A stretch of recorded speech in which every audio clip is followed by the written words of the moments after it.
ერთიანი ნაციონალური მოძრაობის წარმომადგენელთა განცხადებით კურორტი გოდერძი უპატრონოდაა დარჩენილი. რაულ თავართილაძის თქმით, წინა წლებში მიმდინარე სამუშაოები შეჩერებულია. წელს კურორტის რეაბილიტაციისთვის 9 მილიონი ლარის დახარჯვა იგეგმებოდა, თუმცა დღევანდელმა ხელისუფლებამ თანხა არ გამოყო.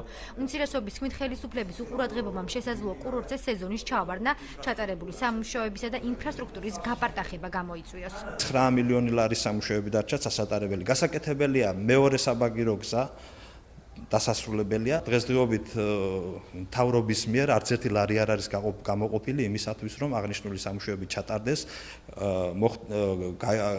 დამონტაჟდეს ეს საბაგირო გზა, ასევე დასრულდეს გზები, წყალი და კომუნიკაციები. ერთიანი ნაციონალური მოძრაობის ბრალდებას უარყოფს დავით ბალაძე, აჭარის ფინანსთა და ეკონომიკის ministris თქმით, კურორტზე სარეაბილიტაციო სამუშაოები არ შეწყვეტილა, მონტაჟდება მეორე საბაგირო გზა, ხორციელდება ინფრასტრუქტურული პროექტები, რომელთა დასასრულებლად ცენტრალური ბიუჯეტიდან დამატებით 9 მილიონი ლარი გამოიყო. კურორტის რეაბილიტაცია მიმდინარეობს, გამოცხადებული არის ტენდერები სამშენებლო სამუშაოებზე. მე ესეთი ინფორმაცია არ მაქვს, რომ სამუშაოები გაჭიანურდა. მას შემდეგ რაც თოვლის საფარი აღარ არის და დაშრა, ჩვენ სტანდარტულად გავაგრძელებთ სამუშაოები. აქვე დავამატებ იმ თემას, რომ დაახლოებით უახლოესი 10 დღის განმავლობაში ცენტრალური ბიუჯეტიდან გამოეყოფა დაახლოებით 9 მილიონი ლარი, რომლითაც უზრუნველყოს თავიდან ბოლომდე არსებული პროექტის ბოლომდე მიყვანას. კურორტზე გზების მოწესრიგება საქართველოს რეგიონული განვითარებისა და ინფრასტრუქტურის სამინისტრო ახორციელებს. უწყებაში აცხადებენ, რომ 2013 წლის ბიუჯეტში ქვეყნის მასშტაბით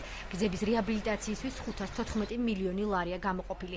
აქედან თანხა ახალციხე ხულოს საგზაო მონაკვეთის შეკეთებასაც მოხმარდება. სარეაბილიტაციო სამუშაოები მოვლა შენახვის მიზნით ამ წუთში ხულოდან 51-52 კილომეტრზე მიმდინარეობს და ხლიანი პროექტირება ამ გზის ხოლოდან ახალციხემდე უნდა დასრულდეს ივლისის ბოლოს, აგვისტოს დასაწყისში. მხოლოდ ამის შემდეგ შევძლებთ დეტალური პროექტის დადების შემდეგ შევძლებთ ამ მშენებლობის დაწყებას. კურორტის განვითარებისთვის საქართველოს მთავრობას გამოყოფილი აქვს 9 მილიონი ლარზე მეტი.